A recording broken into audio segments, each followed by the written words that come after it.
Allah dengan hati kita, terus ingin tenang, berarti ada indikasi, mudah-mudahan tidak semuanya ya, bahwa indikasi ya kondisi hati kita yang kita inginkan itu nggak sesuai dengan ketetapan Allah. Karena izin, yang saya tahu guru-guru kami, orang-orang solih di zaman dulu, orang-orang beriman di zaman dulu, bagi mereka bahagia itu satu, ketika tambah dekat sama Allah. Ya. Jadi apapun yang terjadi dalam hidupnya, semuanya asal tambah dekat sama Allah itu nikmat bagi mereka. Ya.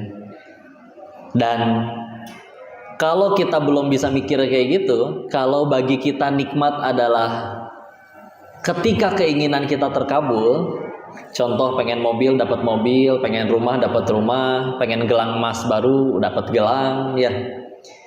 Kalau bagi kita bahagia adalah itu, maka sulit buat bahagia, sulit buat tenang, ya. Cara paling gampang atau paling tepat justru untuk bisa bahagia justru adalah meyakini bahwa yang sudah Allah tentukan pasti itu baik buat kitanya. Jadi ketika kita bicara tentang ketetapan Allah, kalau udah Allah yang netapin, maka itu pasti yang terbaik buat kita. Karena kita bicaranya Allah, zat yang paling tahu tentang diri kita, kenal sama diri kita. Wajar karena penciptanya. Kita nih diri kita sendiri, secara jujur nggak kenal sama diri sendiri. Sering ditanyakan, ada yang tahu berapa jumlah giginya? Ngitung, angkat tangan yang tahu. Giginya ada berapa, Bu? 32, yakin? Insya Allah. Ada yang jawab tinggal 2 kok. Oh, ternyata emang udah tinggal 2 ya, sudah enin ya. Jadi gampang hitungnya, hiji 2 ya. Tapi tadi kita nggak tahu tentang diri kita. Makanya salah satu penderitaan manusia itu diawali ketika yang Maha Tahu menetapkan ketentuannya kepada kita yang tidak tahu, terus kita so tahu. Ya Allah, yang paling tepat untuk hidupku tuh yang ini. Ya Allah, aku baru bisa bahagia tuh kalau ini yang terkabul. Enggak. Kata siapa? Ya. Kayak anak kecil ya, Bu. Sukanya setiap hari pengen makan coklat, makan permen, es krim ya. Pengennya makan itu terus, gak pengen makan sayur, gak pengen makan daging, gak pengen makan nasi. Nah, setiap hari minta coklat, permen, es krim, dikasih gak sama ibu? Enggak. Si anak ketika gak dikasih bisa mikir kayak gini, jahat si mama. Dia beli gelang baru aja bisa. Masa aku coklat aja nggak dibeliin, kan murah, ya. Jahat si mama nggak sayang sama aku, minggat weh. Anak TK minggat biasanya 2 jam 3 jam pulang lagi, ya. Kalau udah lapar, ya. Terus ditanya si orang tua sama tetangganya, ibu nggak ngebeliin anaknya permen karena benci ya sama anaknya? Karena benci atau karena sayang, Bu? Sayang, karena nggak pengen si anak nanti sakit gigi. Nah, kadang kita yang kayak anak kecil gitu, Bu, ke Allah. Jahat nih Allah. Buat apa selama ini udah nonggeng-nonggeng, sujud, sedekah, ngapalin Quran, ngaji, ikut pengajian, dikabul ke enggak, yang terjadi malah tidak sesuai keinginan. Ya. Ya, kita lagi jadi kayak anak kecil gitu, Bu. Padahal si anak kecil tidak dikasih coklat dan permen bukan karena dibenci orang tuanya, lagi ditolong sama orang tuanya. Ya. Karena kalau tiap hari rusak giginya. Kita setiap keinginan dikabul, izin ya. Nabi kita, Bu, akhlaknya mulia. Manusia yang paling mulia akhlaknya. Apakah beliau mendapatkan kemuliaan akhlak itu gara-gara semua doanya dikabul? Enggak. Kalau kita mau jujur, lebih pahit mana, hidupnya Nabi atau hidupnya kita? Lebih berat jalan hidupnya, ya. Nah, tapi beliau mendapat gelar manusia yang akhlaknya paling mulia. Itu nggak dari ikut seminarnya Mario Teguh, Bu, nggak ada di zaman itu, ya. Tapi dapat salah satunya tentu dari pelajaran hidupnya. Dari kecil terlahir, ayahnya udah nggak ada, masih belum akil balik, ibunya juga meninggal, ya. Dari kecil sudah mengalami pahitnya ditinggal orang tua dan kepahitan-kepahitan lainnya. Terbukti jadi orang baik, orang hebat. Kebayang nggak kalau misalkan seumur hidup kita punya keinginan semua dikabul sama Allah? Kira-kira kita bakal jadi orang yang makin tawadu atau makin sombong? Mau dikabul nggak doanya? Sini saya doain, mustajab nih, orang soleh nih. Coba Bu, ya, didengarnya aja nggak enak, ya. Jadi justru satu, kalau dikabul semua, kitanya yang makin rusak, ya. Dua, kalau misalkan ternyata tidak dikabul, itu juga pertolongan, ya. Cuman, ya kadang kita bisa marahin anak kecil, tapi kitanya masih jadi kayak anak kecil di hadapan Allah. Yang bener gini ya Allah, yang saya suka yang ini, maka ini harus terjadi. Kita tertipu gara-gara kita udah S1, S2, S3, eskalator, apalagi Bu? Ngerasa bahwa diri ini dengan kecerdasannya, maka aku paling tahu apa yang paling tepat untukku. Enggak Bu, beneran. Di tengah jalan aja ini kiri kanan nih, belok kiri, oh macet, nah gitu aja nggak tahu, ya. Sampai makanya kata seandainya di dalam hadis yang panjang, ya, jangan kalian mengatakan seandainya karena membuka pintunya syaitan. Tapi katakanlah qadarullah, qadarullah, bahwa ini adalah ketetapan Allah, ya. Masya Allah, ya. Karena kalau kita berkata seandainya, kadang bukan seandainya ya, kalau aja, ya. Atau kadang diganti dengan istilah tahu gitu, ya. Tahu gitu saya terima, ya kan, seolah-olah meyakini bahwa ada skenario lain yang lebih baik, padahal kalau Allah sudah tentukan pasti itu yang paling baik, ya. Maka tadi Allah adalah zat yang paling tahu dan juga Ia paling sayang sama diri kita. Kalau ditanya siapa yang paling sayang kepada diri kita, tentu jawabannya Allah. Lebih sayang daripada orang tua kita sayang kita, lebih sayang daripada seorang diri kita masing-masing menyayangi diri kita sendiri, ya. Maka dari situ seharusnya menjadi tenanglah kehidupan seorang beriman, karena menyadari dirinya sedang diurus oleh yang Maha Tahu dan Maha Baik. Orang naik pesawat aja bisa tenang. Kenapa? Cenah pilotnya profesional. Cenah senjatanya. Emang nama pilotnya siapa? Nggak hafal sih.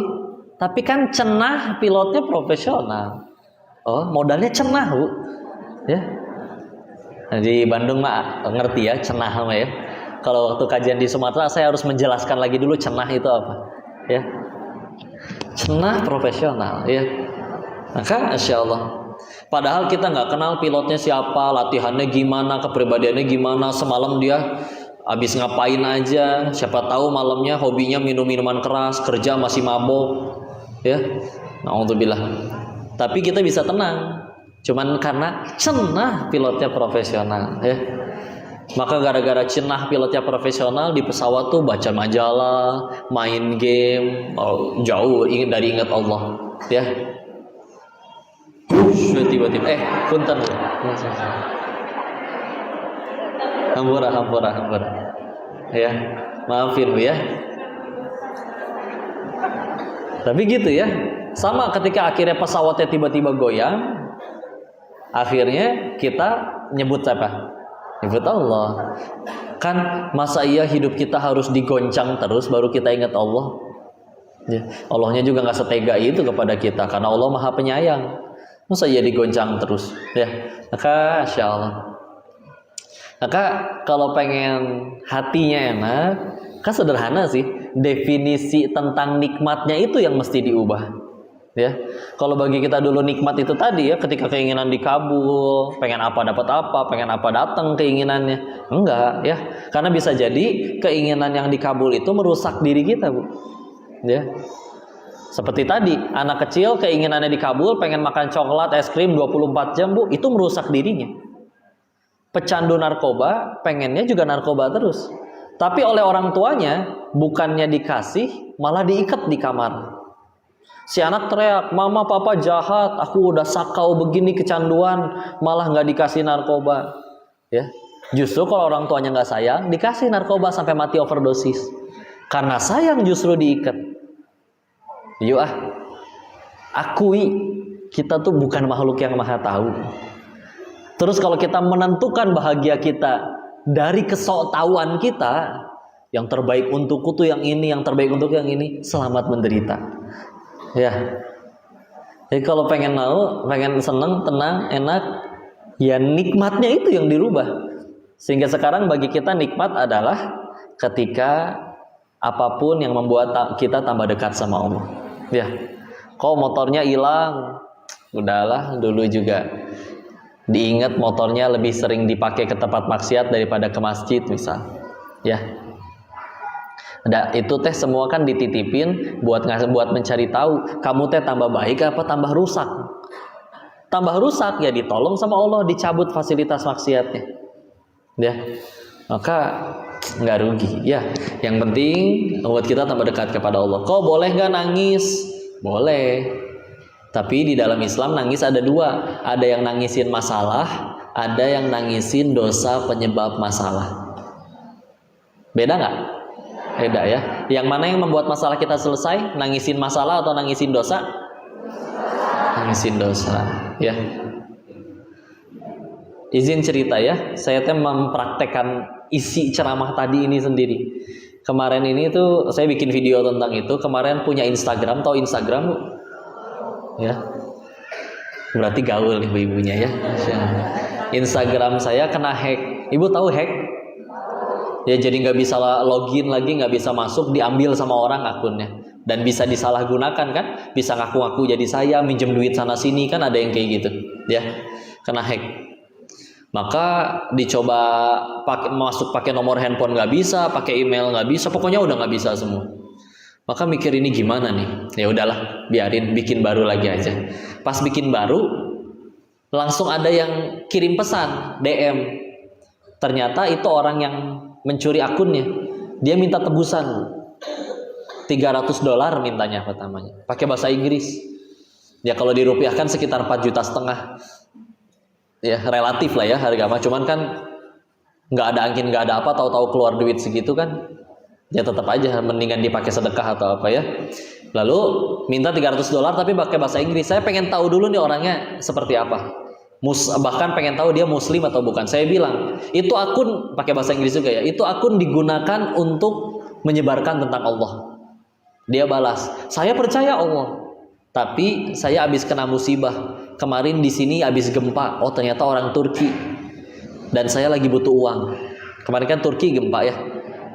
Udah gitu, oke sekarang udah tahu dia muslim ya, tapi dia tetap kekeh minta duit. Saya tahu dia nggak akan ngasih dengan cuma-cuma, maka langsung mikir, mau dinego ke dia, mau minta tolong ke siapa, mau cari hacker lain untuk mencuri kembali akun itu? Enggak, kalau nggak diizinin Allah, langsung aja lah. Dia pelakunya juga hamba Allah, hatinya digenggam sama Allah.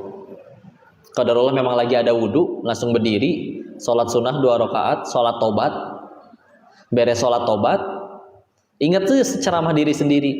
Ini ada masalah nih, kita pengen milih, pengen nangisin masalahnya, ya Allah followernya udah banyak, dicuri orang, bla bla bla, itu nangisin masalah. Atau nangisin dosa, ya Allah, beres sholat berdoa, ya Allah, hamba tahu itu akun dibuat dari tahun 2016, waktu masih jadi bandar judi. Itu akun pernah dipakai buat nawar-nawarin orang buat main judi. Dan mungkin itu memang belum ditobati. Maka ya Allah hamba bertobat, mohon ampun. Ya Allah, jika memang ini bisa untuk menggugurkan dosa-dosaku, maka hamba ridho akun itu hilang, nggak diambil, nggak dikembalikan. Tapi jika engkau terima tobatku ini, maka aku yakin mudah bagimu membulak-balikan hati orang itu dan mengembalikan akun tersebut. Dan izinkan hamba menggunakan akun tersebut tetap untuk berdakwah. Amin. Ambil handphone, WA ke dia. Saya bilang kayak gini. Ini bisa ditransfer sekarang juga. Tapi kamu tahu cepat atau lambat Allah bakal bikin kamu keluar uang lebih banyak dari ini. Atau kamu kembalikan akun ini sekarang, Allah akan kasih rezeki yang tidak disangka-sangka lebih besar lagi. Dan izinkan diri ini menjadi pahala jariah bagimu dan didoain setiap kali beres sholat. Udah kirim, bismillah. Nggak lama kemudian akhirnya dia balas, ya sudah, pakai Inggris ya. Akhirnya dia bilang, ya sudah, Aku nggak jadi ambil uangmu, nih akunnya, dikasih passwordnya lagi, bahkan diingetin, sok sekarang kalau bahasa Indonesianya ya, ganti sekarang semuanya, sebelum nanti bisa diambil lagi sama hacker yang lain. Ganti password, beneran masuk bisa, dia kasih password yang bener, udah gitu diganti nomor handphonenya, diganti emailnya, semua selesai urusan. Udah weh, selesai. Mau minta tolong ke siapa? Ke hacker yang lain, ke apa yang lain? Gini men, selagi biasanya kita diuji di bagian yang kita belum yakin. Izin ya, guru-guru kami yang udah benar-benar yakin masalah rezeki, itu mereka orang-orang yang benar-benar berani bikin uangnya nol, disedekahin di hari itu semua tanpa ada uang buat makan besok. Mereka berani ngelakuin itu, ya. Tapi tetap gak pernah kelaparan besoknya, ya, Masya Allah. Dan kenapa mereka tidak diuji harta? Karena memang sudah tidak ada keraguan masalah harta. Jadi nggak akan diuji di situ. Di dalam kitabnya Syekh Ibnu Athaillah As-Sakandari rahimahullah, di dalam kitab Al-Hikam, beliau menukil salah satu kisah dari istrinya Nabi Ibrahim alaihissalam, Siti Sarah, ya. Kan yang lebih dahulu punya anak kan Ibunda Hajar ya. Siti Sarahnya kan belakangan. Disebutkan di situ di kitab itu bahwa karena ada perasaan di hatinya beliau, apa iya bisa dikabul oleh Allah? Kami sudah sama-sama sepuh dan ada pikiran-pikiran logika manusiawinya, ya. Maka kalau misalkan kita berdoa tapi ragu sama yang dimintain doa, ibarat gini lah Bu, kita lagi butuh duit, pengen minjem duit, datang ke rumah tetangga. Bu, punten lagi ada kebutuhan pengen pinjem duit. Tapi terus kita ngomong kayak gini, tapi orang kaya ibu sanggup gak ya minjemin duit ke saya? Dari muka-mukanya kayak gak punya duit. Tapi saya perlu duit Bu, ibu pengen bisa pinjemin gak Bu? Bu, kira-kira dikasih atau diusir Bu? Culanggung ya, meremehkan. Tapi kadang kita, masalahnya Allah tuh alimum bidzati sudur, mengetahui isi hati ya. Kita di hati mikir apa? Mau dikabul lah ya mah percuma sholat kayak lah. Dan kadang kita nggak ngomong kayak gitu, tapi terbukti dari perbuatan kita Bu. Setiap kali ada masalah, kita minta bantuan nggak langsung ke Allah. WA temen dulu, ngubungin siapa dulu. Giliran semuanya udah buntu, baru nyari Allah. Ya, ibarat ada sahabat nih, kita sayang banget sama temen ini nih. Tapi dianya nih, kalau lagi senang-senang mainnya sama yang lain, ada masalah baru nyari kita. Kalau kita manusia, bawaannya udah pengen julid aja Bu. Pas gini aja, baru nyari. Kamana wae emang gitu ya. Insya Allah ya. Pengennya gitu. Tapi Allah mah enggak ya. Mana ada Allah pundung, tinggalinya si etang, kemah mau dikabul kurang. Masa Allah begitu? Enggak ada wibawanya ya. Ya Allah mah maha baik. Enggak membenci hambanya. Mau seburuk apapun. Ya. Terus we dikabul, terus we dijaga, terus dipenuhi keinginannya. Dipenuhi kebutuhannya, tidak selalu keinginannya, ya. Tapi perasaan kita ragu terhadap yang bisa nolong, nah itu dia. Punten ya, yang biasanya masih kena masalah ekonomi, berarti masih emang agak ragu dia masalah ekonomi. Saya kayaknya kalau misalkan yang halal-halal semua nih, kayaknya gimana menuhin kebutuhan ini? Mau nggak mau ya, ada yang korupsi di luar sana, ada yang mencuri, ya.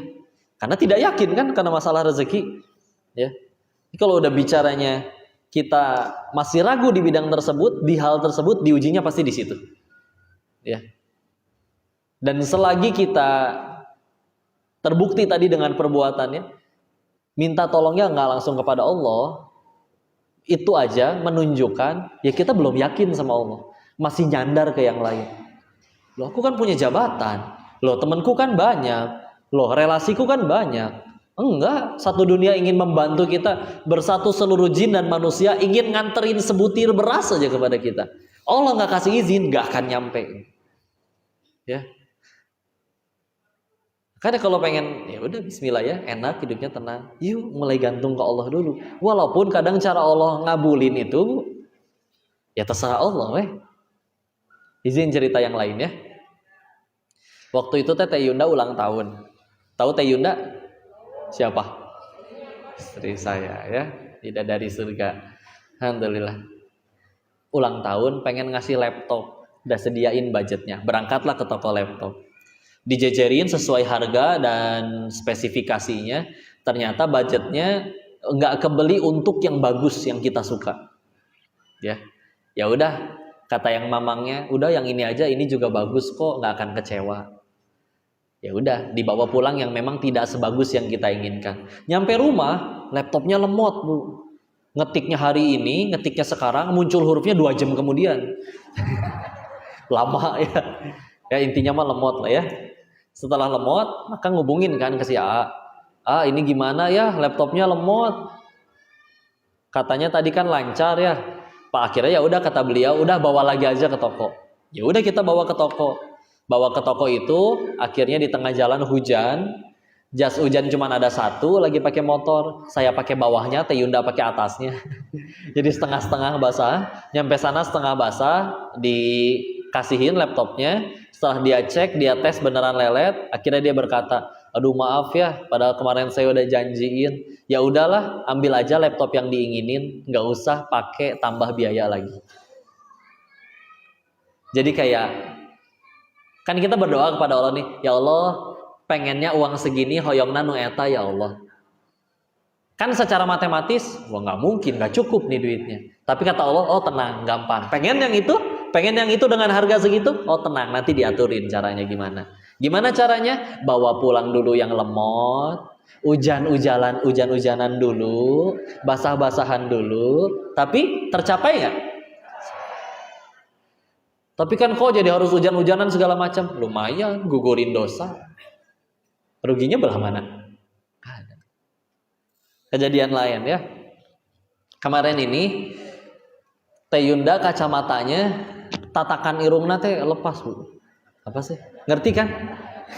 Jadi di kacamata itu kan ada yang kayak bulat 2 nih, yang buat nyarande karena irung teh. Ngerti nggak, Bu? Ya, yang penting paham lah ya. Maksudnya itu ya. Tatakan irungna lepas, jadi kan tajam ya.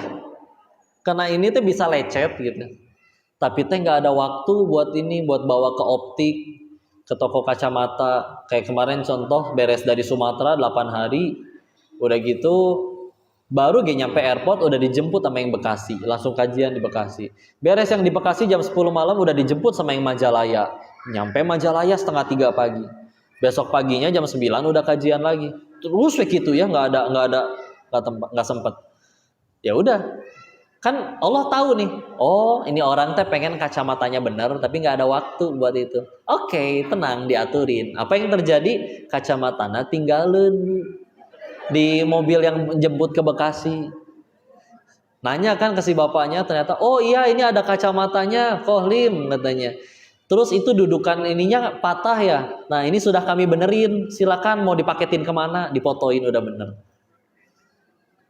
Ayo dosa, ya. Asa gampang amat ya? Enggak. Jadi ya gini, semua yang kata kita nggak enak, kata kita aja nggak enak karena kita standar bahagianya masih ngikutin nafsu kita. Padahal berkali-kali itu teh pertolongan loh. Kacamata tinggal. Teh Yunda kajian kayak gini, Bu, nggak pakai kacamata, ini burem kelihatannya. Pada berterbangan kirain makhluk gaib semua gitu ya. Dan nggak jelas gitu ya, nggak kelihatan ya. Ini karena ya kalau minus matanya gitu, minus apa plus ya? Pokoknya kalau jauh nggak kelihatan, kalau dekat kelihatan. Minus ya, gitu ya. Ahlul kacamata semua ini ya. Alhamdulillah. Ya seperti itu. Jadi udah tenang, yakin Bu beneran. Apalagi kalau bicaranya terkait masalah rezeki, apalagi ini Bu, beneran Bu. Salah satu alasan kita masih hidup hingga detik ini Bu, karena rezeki dari Allah Bu. Belum kita terima semua. Hadis yang terkenal dari Abdullah bin Mas'ud radhiyallahu an, yang Nabi bercerita terkait kapan ruh ditiupkan ke dalam ini, kan disebutkan ya bahwa 40 hari pertama itu dia masih berupa nutfah. Lalu 40 hari kemudian akhirnya menjadi alaqah, segumpal darah. 40 hari kemudian menjadi mudghah, segumpal daging. 40 120 hari, berarti 4 bulan. Nah setelah 4 bulan barulah ditiupkan ruh. Makanya secara fikih juga kalau janin usianya udah 4 bulan terus gugur, itu udah harus disamakan seperti manusia, disolatin, dimandiin, dikafanin. Tapi kalau masih di bawah itu nggak harus kayak gituin, ya. Lalu di situ kan termasuk ditentukan, manusia itu ditentukan rezekinya, ya. Jadi sebelum kita lahir, udah ditentuin ini si Denis nih bakal terima rezekinya dari lahir sampai meninggal, itu udah ditentuin. Meskipun kitanya udah terkapar, nggak bisa apa-apa, diranjang rumah sakit, kata Allah masih ada rezekinya, masuk lewat infus, Bu. Karena masih ada rezekinya, nggak akan mati. Jadi jangan ada yang berkata, aduh udah mau pensiun, anaknya masih pada kuliah. Enggak, Bu. Ya, Allah yang jamin. Berapa banyak anak-anak yang ditinggal yatim piatu semenjak masih kecil? Enggak tuh, tetap masih pada hidup, tambah lintu malah. Ya. Rezeki udah dijamin, udah diatur, ya. Sehingga kadang kita mikir, Bu, kayaknya kalau kita ngambil yang haram lebih dapatnya lebih banyak deh daripada yang halal. Ya. Maka ada kisah ini, Bu, dari Ali bin Abi Thalib radhiyallahu an. Kadang kita berpikir ya, kalau rezeki haram itu bisa lebih banyak. Padahal satu fakta ya. Kalau kata Allah, ibu bulan ini dapatnya 1 miliar, Bu. Mau pakai cara halal atau haram sekalipun, tetap nanti di akhir bulan dapatnya total 1 miliar. Yakin nggak, Bu? Kudu yakin, Bu. Karena emang begitu sistemnya. Kitanya aja yang mikir kayaknya kalau halal, kalau haram ini bakal dapat lebih banyak. Enggak. Ini kisahnya dari Ali bin Abi Thalib. Suatu ketika beliau minta anak kecil untuk membersihkan dudukan kudanya, pelananya, sambil ditinggal sholat. Beres sholat, anak kecilnya hilang, Bu. Berikut dudukan kudanya, pelana kudanya, ya. Maka mungkin diambil oleh si anak itu. Ya udah, Ali bin Abi Thalib radhiyallahu an, ya udah, biasa aja. Terus bawa kudanya ditarik ke tempat beli dudukan kuda yang baru, toko kuda lah ya. Maka ngelihatlah di salah satu toko, kayaknya kenal tuh dudukan kuda, ya. Jadi punten rek meser gitu. Enggak gitu ya. Beliau bukan orang Sunda ya. Tanya, kalau bahasa kitanya mah ya, Pak, punten, itu Bapak dapat dudukan kuda itu dari mana? Dijawab, oh tadi ada anak kecil ngejual. Penasaran kan? Pak, boleh bertanya, Bapak kasih uang berapa ke anak itu? Dijawab, 1 dirham. Kata Ali bin Abi Thalib radhiyallahu anhu dalam hatinya, demi Allah yang jiwaku berada di tangannya, seberes aku sholat, aku juga pengen ngasih uang senilai itu kepada itu anak. Ya. Tapi apa yang didapat? Si anak berpikir, nungguin lama, dapatnya juga belum tentu banyak, berpikir bahwa dicuri lebih cepat dan lebih banyak. Padahal enggak. Dengan cara itu, dia dapatnya 1 dirham plus dosa. Kalau dia pengen sabar, dapatnya tetap 1 dirham plus pahala. Mana yang lebih menguntungkan? Plus pahala, ya. Tapi kita mikirnya kadang gitu, ya. Pokoknya kalau kata Allah kita memang nggak cukup bulan ini, mau pakai halal haram nggak cukup, beneran, Bu. Ya. Apalagi ketahuilah, Bu, rezeki manusia itu cuma 3. Ingat apa? Rezeki manusia itu 1 yang dimakan lalu menjadi kotoran, 2 yang dikenakan lalu menjadi usang, 3 yang diinfakkan di jalan Allah. 3 doang. Ya. Contoh, ini dikasih nih, Bu. Ini buat saya bukan, Bu? Buat saya ya. Berarti ini punya saya. Saya bawa pulang, di jalan teh bahe, Bu, tumpah.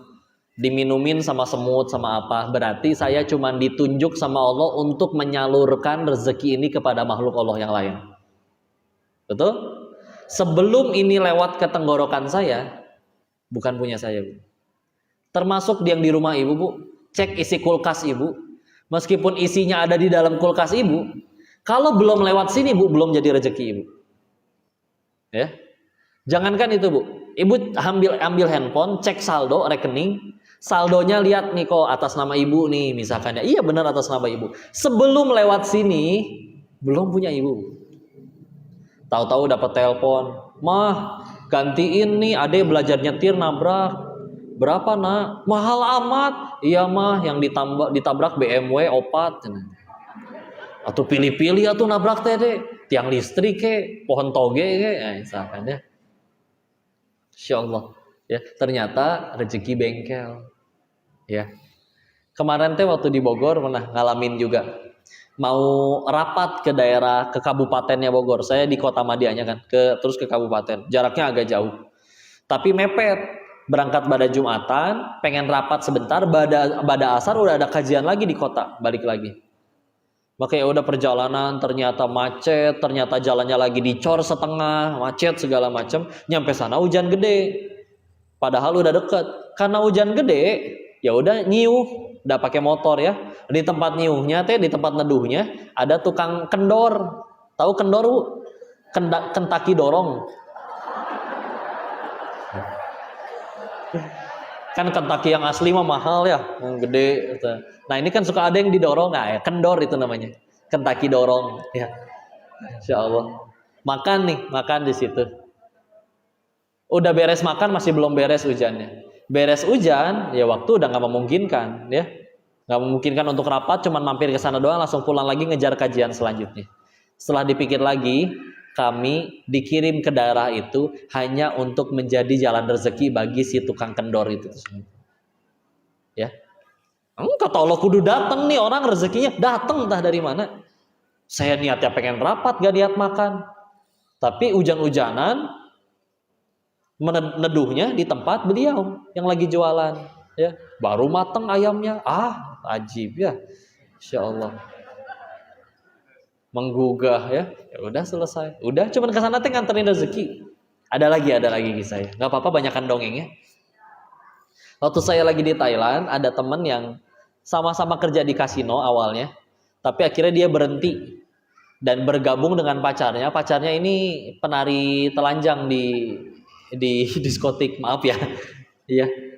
Akhirnya mereka bergabung bikin dapur narkoba sendiri. Nggak tahu dari mana ilmunya, mereka bisa bikin narkoba sendiri. Ya. Dan dijualin sampai akhirnya dia menjadi bandar narkoba paling besar di kota itu. Wah, tajir melintir. Ya. Dan tapi uniknya orangnya nggak suka foya-foya, nggak kecanduan judi, nggak gila perempuan, ya.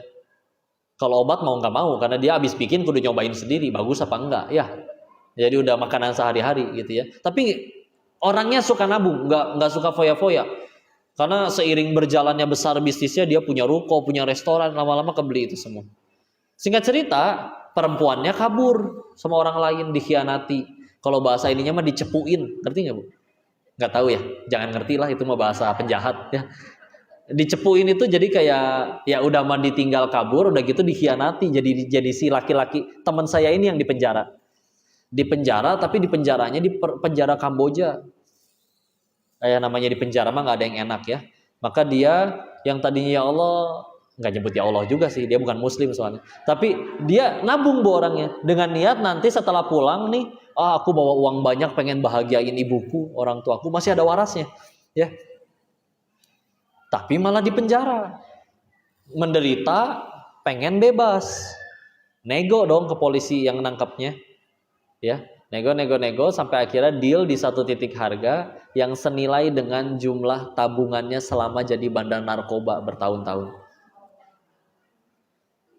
Lepas akhirnya hilang. Selama ini akhirnya dia jadi mikir, ternyata itu bukan duit gua bro, cuman dititipin buat jadi rezeki bagi si, walaupun tidak halal ya, walaupun haram, tetap aja duit haram. Tapi ya gitu bu, duit mah sebelum lewat tenggorokan belum jadi rezeki kita, dititipin doang. Ini sekarang nih ada di saldo kita nih, enggak, bukan jadi rezeki kita.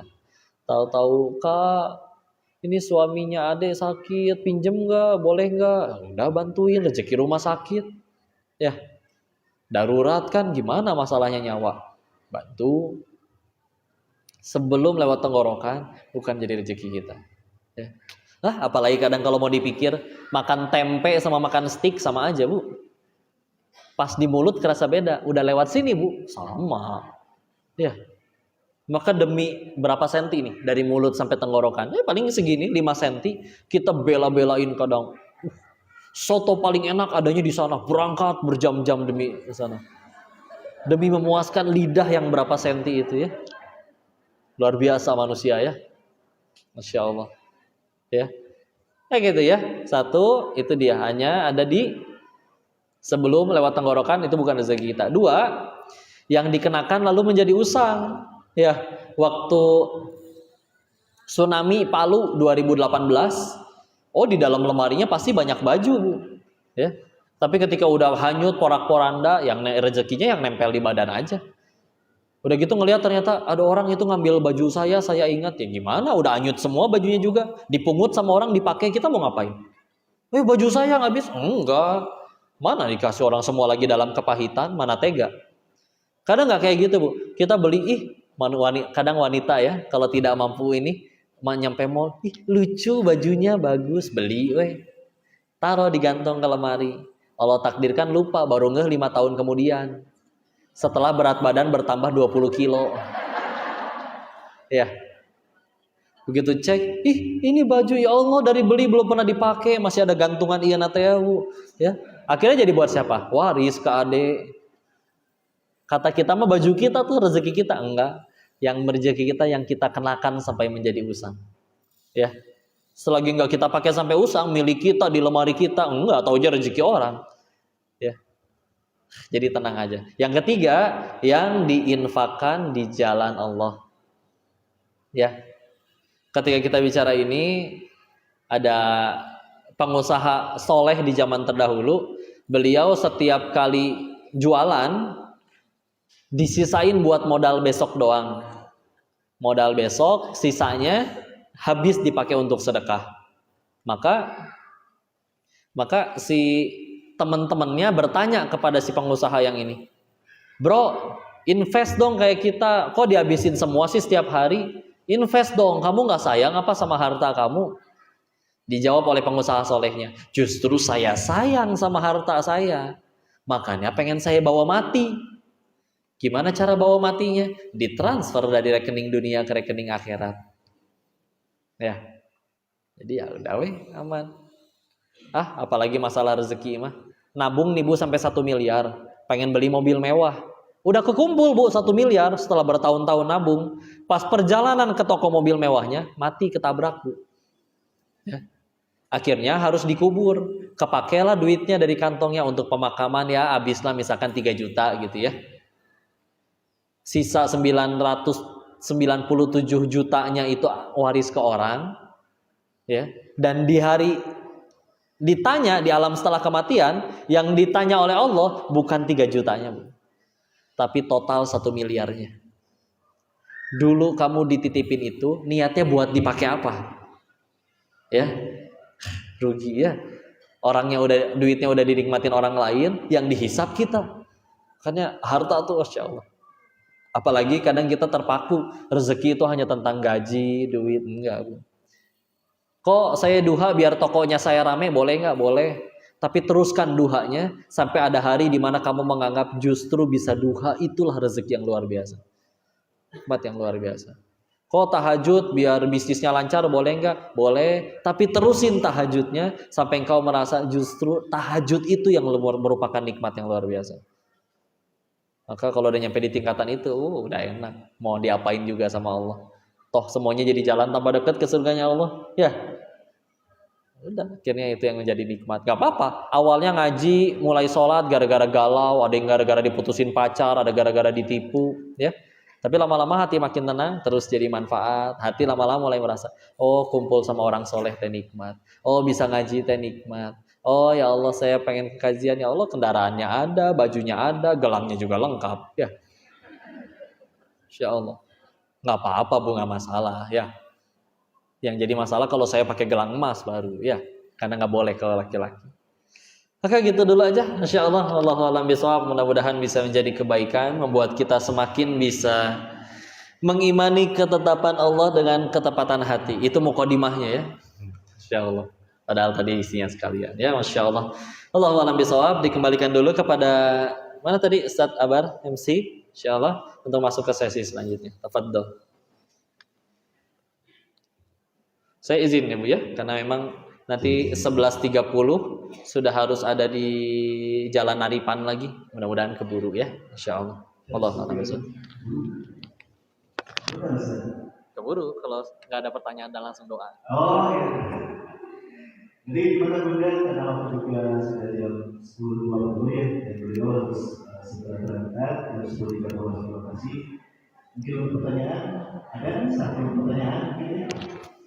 Atau mau tanya di WA aja Bu, di WA.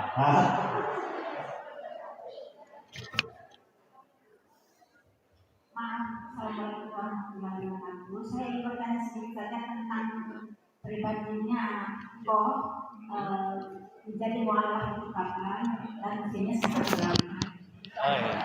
Dari beberapa menjadi mualaf. Iya, insyaallah. Semua juga ingin tahu saya rasa. Baik, insyaallah. Terima kasih. Wassalamualaikum Waalaikumsalam warahmatullahi wabarakatuh. Insyaallah. Sebetulnya ini sudah sering diceritakan, tapi kita ulangi sedikit nggak apa-apa ya. Jadi sayanya mah bukan mu'alaf Bu, yang mu'alaf ayah saya. Ayah saya tadinya Buddha, mu'alaf karena menikahi ibu saya yang memang sudah Muslim, ya. Tapi ya waktu itu memang karena pernikahan aja ya. Jadi papi juga perlu waktu untuk pengen sholat dan apa. Sekarang mah alhamdulillah udah pengen sholat ya. Tapi memang apalagi sayanya waktu kecil cukup lama tinggal sama nenek. Beliau Buddha, dikasih makannya babi. Sekolah sampai TK sampai SMA-nya sekolah Katolik, nyari duitnya jadi bandar judi, ya. Jadi ya jauh memang dari keislamannya. Kapan berarti mulai mendalami Islamnya lebih mendalam? Itu di 2017 waktu pulang dari Thailand. Jadi ya masih baru belajarnya, dah sanes ustadz ya mah, engkongkok biasa. Cuman biasa jualan handphone engkongkoknya. Nah ini mah ngaji ya, insyaallah. Jadi begitu. Kelahiran kapan? Saya lahir tahun 1991. Seumuran Bu? Seumuran cucu ya, insyaallah. Kelahiran 1991. Terus berarti sekarang 31 ya. Nanti November 32. Maka ya mohon doanya. Mudah-mudahan terjaga iman Islam. Saya juga nanya sih ke guru waktu pulang dari Thailand, saya teh harus syahadat lagi nggak dengan masa lalunya kayak gitu? Cenah nggak usah. Ya, karena kan memang papi sudah mualaf duluan. Jadi secara KTP iya Muslim. Kenapa? Saya di Bogor lahirnya. Jadi yang masih lahir di Cina sana mah kakek nenek ke atas, ya. Ayah dari Belitung. Cuman sayanya udah di Bogor. Udah jadi, sayanya mah WNI Bu, ada KTP-nya bisa nggak percaya. Tiasa nyari Sunda insyaallah. Ya, jadi aslinya mah udah di Bogor. Ibu dari Losari Brebes, perbatasan Jawa Barat ke Jawa Tengah sedikit. Sari. Ketemunya di Bogor, ya. Tetap di Bogor sekarang. Gitulah singkat cerita ya. Wallahu a'lam bishawab, mudah-mudahan bisa menjawab pertanyaannya. Cukup ya insyaallah.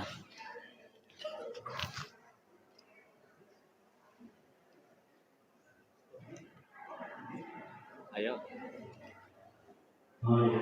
Sambil mengikuti jemputan beliau, kita beri kesempatan satu pertanyaan. Boleh berarti bahkan dua aja.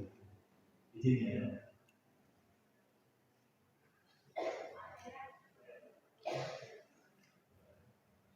Assalamualaikum warahmatullahi wabarakatuh.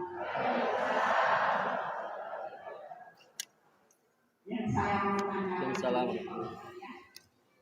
Kan ada orang segala sesuatunya itu terkabul. Iya. Dan yang satu lagi enggak. Terus orang itu bilang, bagaimana amalan-amalannya? Nah, itu apa maksudnya orang itu bilang bagaimana amalan-amalannya? Terima kasih Pak Ustaz. Insyaallah. Berarti mesti tanya ke orang itu Bu. Maksudnya enggak ya, tapi saya paham maksudnya ya.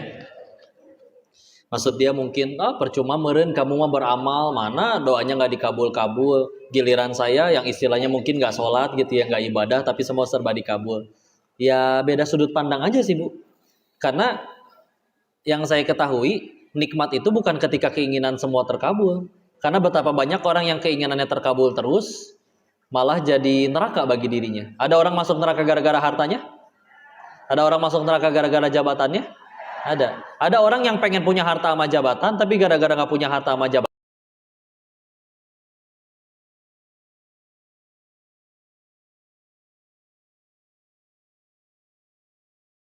nggak ada, udah habis.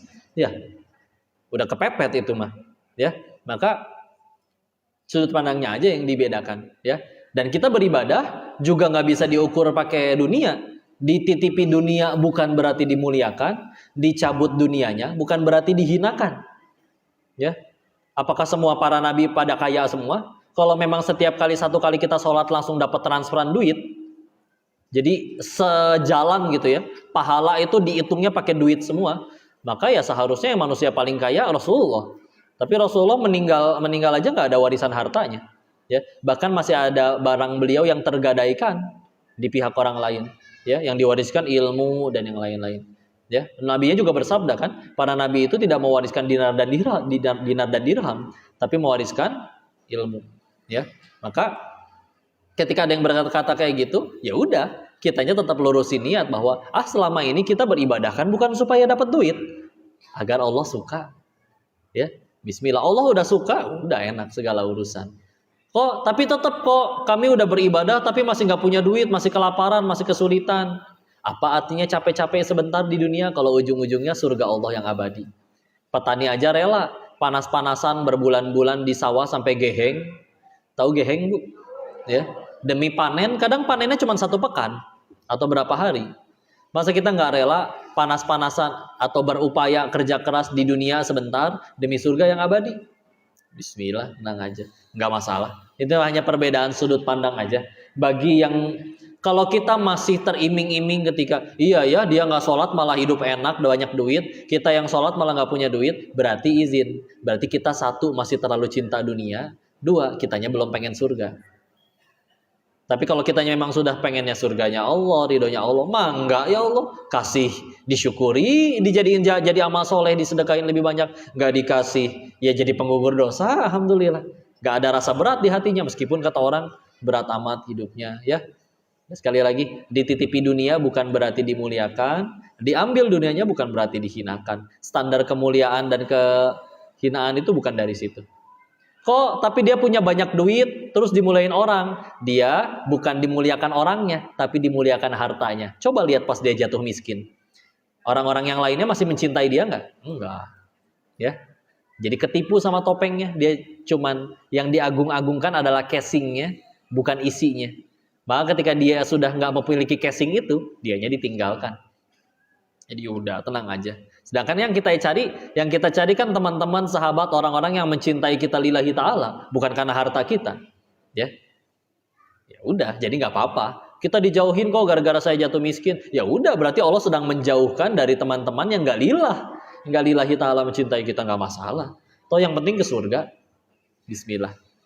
Tapi bismillah ya, hidayah selalu bisa datang kapan saja. Semoga Allah muliakan kita dunia akhirat. Ya, wallahu a'lam bishawab. Semoga bisa menjawab pertanyaannya. Cukup?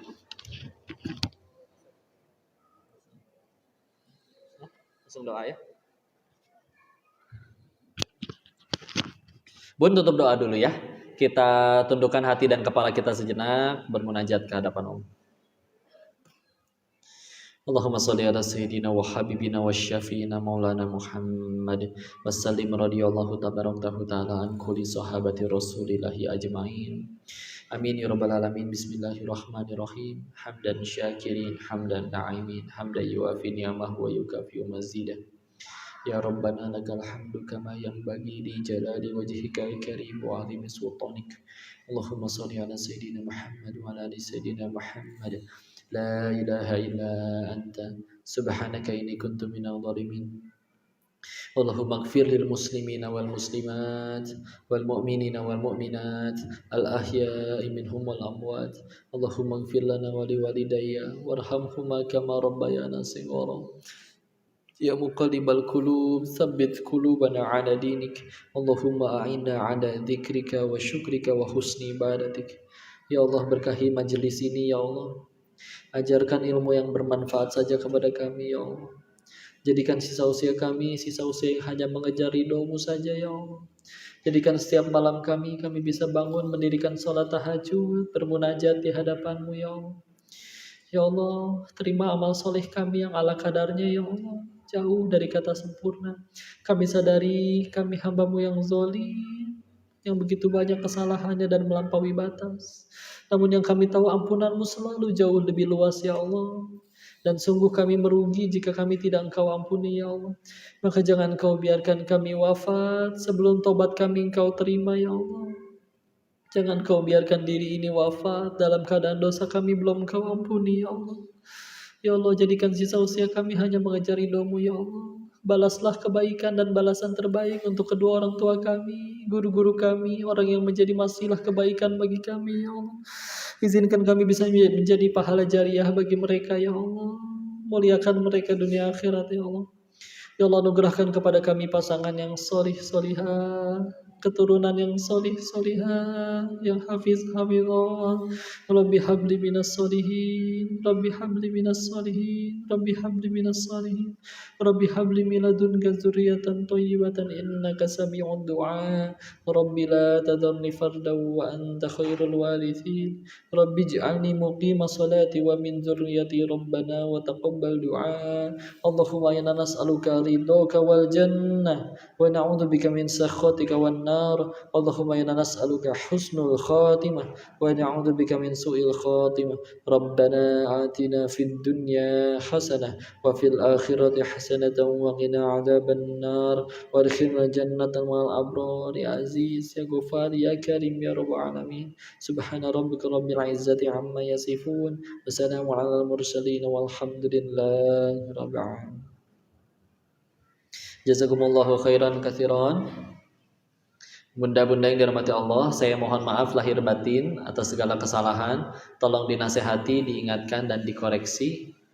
Dimaafkan tidak? Insyaallah ya. Dan jika ada kebaikan semua dari Allah dan kita bersyukur kepadanya ya. Semoga bermanfaat. Nanti ditutup oleh Ustaz Abad. Dan saya izin pamit. Wabillahi taufiq wal hidayah. Assalamualaikum warahmatullahi wabarakatuh.